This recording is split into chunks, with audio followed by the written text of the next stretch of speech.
যারা দেখছেন চাপেন।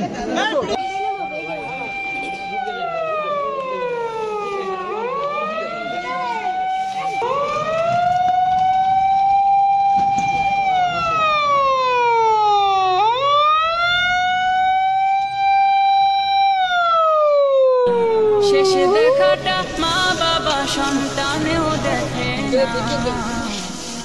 মাবুদ, শেষ দেখাটা মা বাবা সন্তানেও দেখে না। এমন মরণ মাওলা তুমি কাউকে দিও না, এমন মরণ মাওলা। আসসালামু আলাইকুম। মাদারীপুর জেলার রাজৌর থানার অন্তর্গত ইসুফপুর ইউনিয়নের লুন্দি গ্রামের অধিবাসী এলেম মোল্লার চতুর্থ ছেলে রবিউল মোল্লা পৃথিবীতে আর নেই। ভাগ্যের উন্নতি ঘটাতে ভালো থাকার প্রত্যয়ে মৃত্যু সংকুল পথ লিবিয়া দিয়ে ইতালি যাওয়ার পথে নিভে গেল আরেকটি তাজা প্রাণ, ঝরে গেল আরেকটি গোলাপের কুসুম কলি। কিছুতেই যেন থামছে না আমাদের এই মাদারীপুরবাসীর মৃত্যু মিছিল। জীবনকে বাজি রেখে তারা ভূমধ্য সাগর পাড়ি দিয়ে চলে যায় স্বপ্নের দেশ ইটালিতে।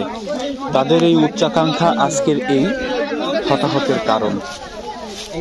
দালালের প্রলোভনে পড়ে বাড়িঘর সবকিছু নিঃস্ব হয়ে বিক্রি করে দিয়ে বের হয় এই মৃত্যু সংকুল পথে।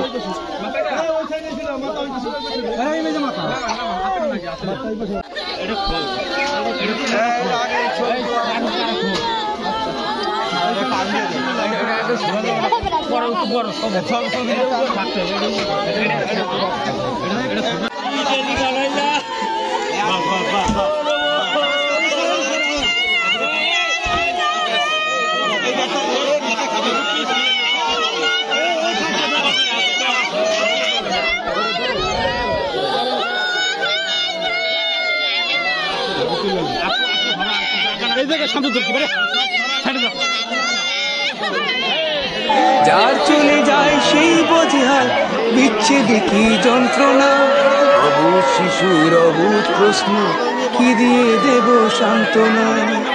আমি চিৎকার করে কাঁদিতে চাহিয়া করিতে পারিনি চিৎকার, আমি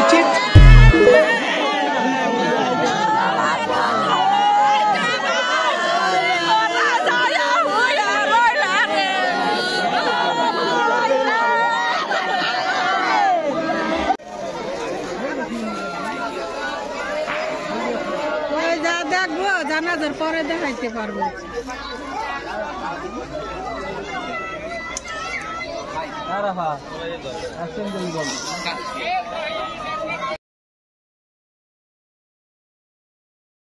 রবুলের বয়স ছিল 16 বছর, আর সে প্রায় 8 মাস আগে বাংলাদেশ থেকে বের হয়। কিন্তু যখন গোলাগুলি হয় দালালরা বলে যে না, সে সুস্থ আছে, হাসপাতালে আছে অথবা জেলে আছে, মাটির তলে জেলে আছে, বিভিন্ন কথা বলে পরিবারকে সান্ত্বনা দেয়, কিন্তু তার সাথে কথা বলাই দেয় না। পরবর্তীতে পরিবারের সন্দেহ জাগলে অন্যান্য উপায়ে খোঁজ নিয়ে দেখতে পারে যে কোনো একটা বিপদ ঘটছে। পরবর্তীতে দালালকে চাপ দিলে দালাল 2 মাস পর স্বীকৃতি জানায়, স্বীকার করে যে হ্যাঁ, রবুল আর বেঁচে নাই, রবুল মারা গেছে। তো এই সমস্ত দালাল যারা মানে মিথ্যা প্রলোভন দেখাইয়া নেয় কিন্তু ওইখানে নিয়েই জিম্মি করে এবং মাফিয়াদের কাছে বিক্রি করে দেয়, এই বিরুদ্ধে আমাদের সচেতন হতে হবে। সবাইকে এ ব্যাপারে এগিয়ে আসতে হবে এবং এই অবৈধ পথে ইতালি যাওয়া ঠেকাতে হবে। তাহলেই আমরা আমাদের এই প্রিয়জন হারানোর বেদনা আর দেখতে হবে না, প্রিয়জনকে হারাতে হবে না।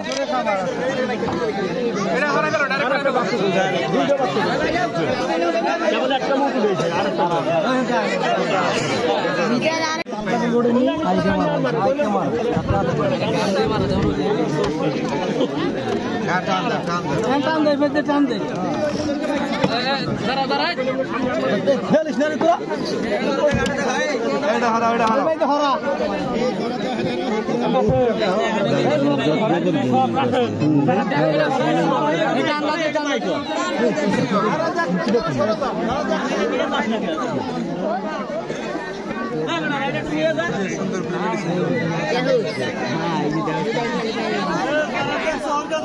ভাই যারা দেখছেন আর দিতে পারবেন না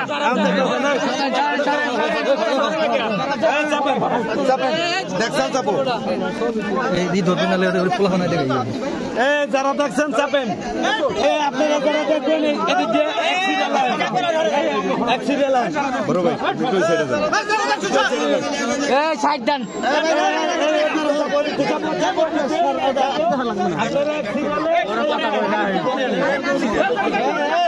এই দেখে চাপেন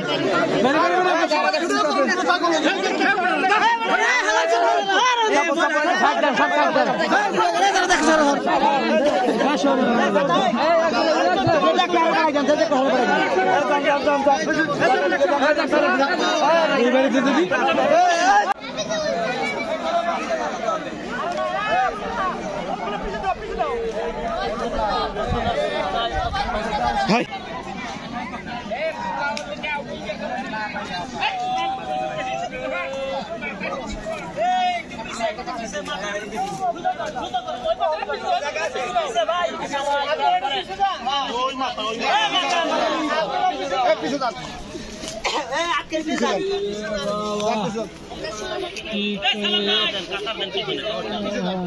লোকাইতে আছে বয়ান দেবে পিছনে কাতারে দাঁড়ান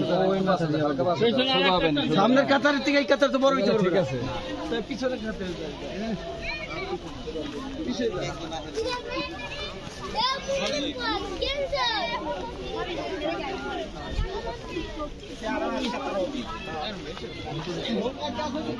দাঁড়া দেখ দাঁড়া দিয়ে